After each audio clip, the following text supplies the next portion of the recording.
Yes, nkulamusizaako nnyo mukwano gwange nagyo sinzo bango otuwuliriza bali kwekumira ku Yugi Updates TV. Makya tegabeeredde bulungi mwami Yoweri Kaguta Museveni era ebintu birungi si birungi byandibanga bimufuukidde akayinja mu ngatto anti aba opposition bakedde sayiramu magezi ngeri ki gye bagenda okuyingira mu move eno eya UPDF bill olunaku olw'enkya okusobola okulaba nga bagistopinga era wenjogerera Museveni talina buweerero newankubadde buli kimu kikoleddwa sente ziweereddwayo okusobola okulaba nga lino etteeka lipushingibwa mu parliament liyisibwewo watali wadde kweŋŋangibwawo yadde n'akamu naye ababaka ba parliament abasinga naddala bali ku ludda olw'opposition bagamba nedda kino tujja kikkiriza kubanga etteeka liyinza okuba nga litagetinga bo.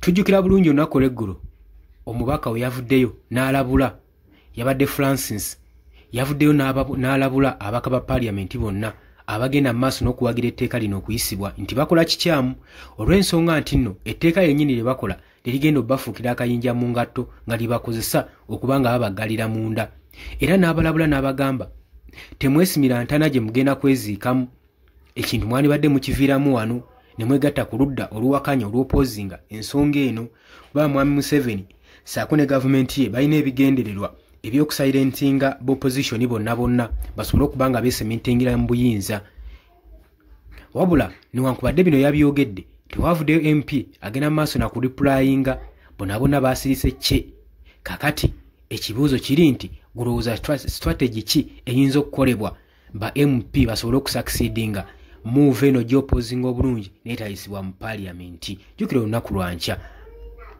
olunaku mulindwa lwankya etteeka lino ligenda okuba nga lireetebwa mu parliament omulundi ogusembayo.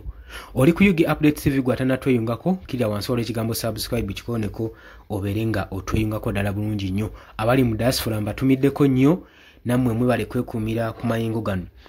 Mwami Yoweri Kaguta Museveni agenze maaso n'okufensinga ebigambibwa okuba nga akaseera akazibu mu maaso ge naddala ng'ennaku zaasigazzaamu ntono ez'obulamu agenda maaso n'okuba nga pressure emweyongera buli lukya nga nti ba opposition members aba parliament bapulaninga strategic move okusobola okulaba nga bakugira etteeka lino erya UPDF amendment bill okuba nga teriyisibwa kubanga etteeka lino kakali nnyo gumukwano gwange ali eyampuliriza. Opposition bagenze maaso n'okukoowoola bannaabwe bafuneyo ka emergency meeting ku lunaku olwa Monday era obukedde ku makya nga enkoko baagikutte mumwa olunaku lumu nga amendment bill egenda kubanga ereetebwa ku second hearing mu parliament bano ye bakoowodde ka meeting okusobola okulaba nga basalira wamu amagezi wakati mu controversy mu proposinga n'okulirizinga bill eno okusobola okulaba nga esobola okuba UPDF omwaganya military courts okusobola okulaba nga batryinga ba civilian mu general court martial eno no move erabiddwako nga opposition bakola strategic opposes basobole okuba nga bagiyimiriza era meeting eno byebigendererwa byayo. Jjukira eno bill ereetebwa ng'egenda kubanga ewa omwaganya UPDF court martial okusobola okulaba nga ewozesa ba civilian mu kooti yaabwe naye nga mainly etagetinze abali ku ludda of opposition newankubadde tebakyogera tebakirambika mu parliament naye tageti yaabwe eri okwo. Kakati nno leader of opposition Joel Sonyonyi amaze okuba nga akonfaminga nti waliwo ekigenda maaso n'okulyetingawo okusobola okulaba nga bateekawo division.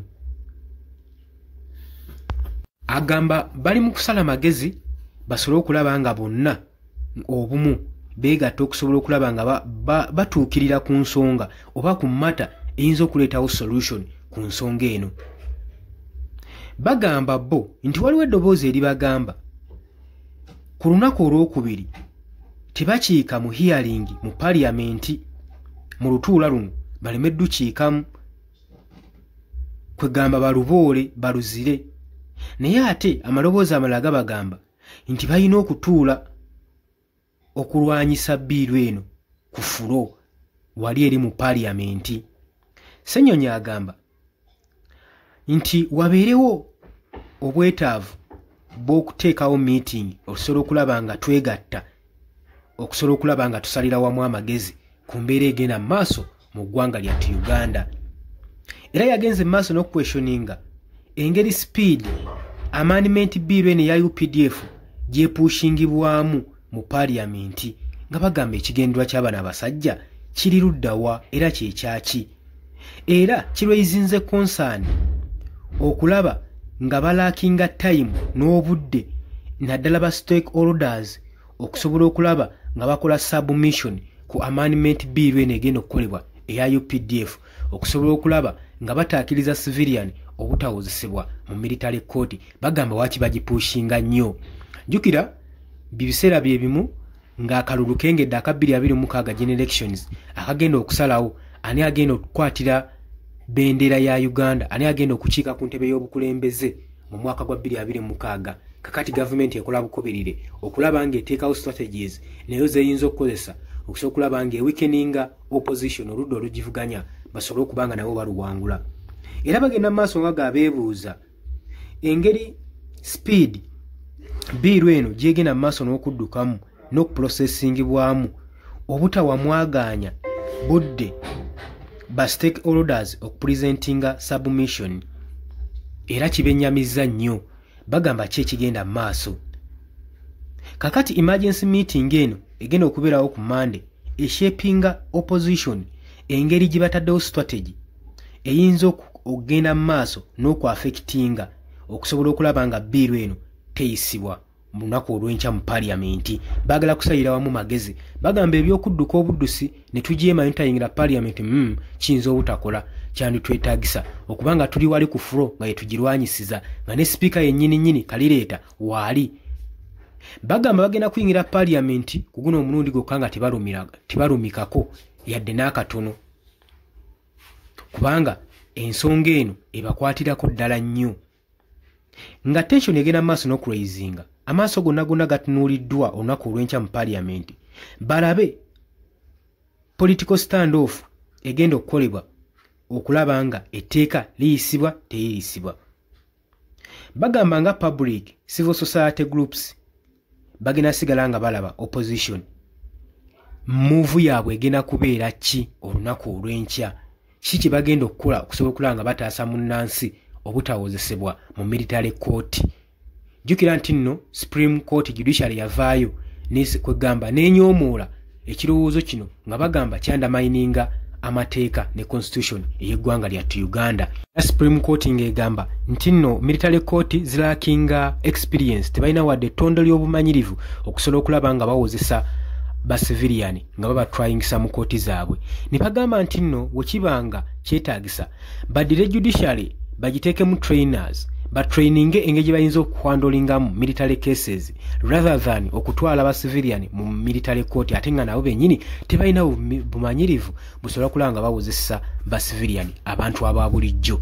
Olowooza otya ku nsonga eno? Yolowooza ki opposition kyeteekeddwa okukola okusobola okulaba nga eremesa biiru eno UPDF amendment bill obutayisibwa mu paaliyamenti newankubadde ababaka abamu bafunye ekyoja mu miro? Gulowooza ki ekisaanidde okukolebwa? Kwanirizaako nnyo mu comment section jangu otangaze eggwanga okusinziira ku ndowooza yo. Oli ku Yugi Update TV kw'osinza obba ng'otuwuliriza. Mbagala nnyo, tugenda kuba nga tukomawo.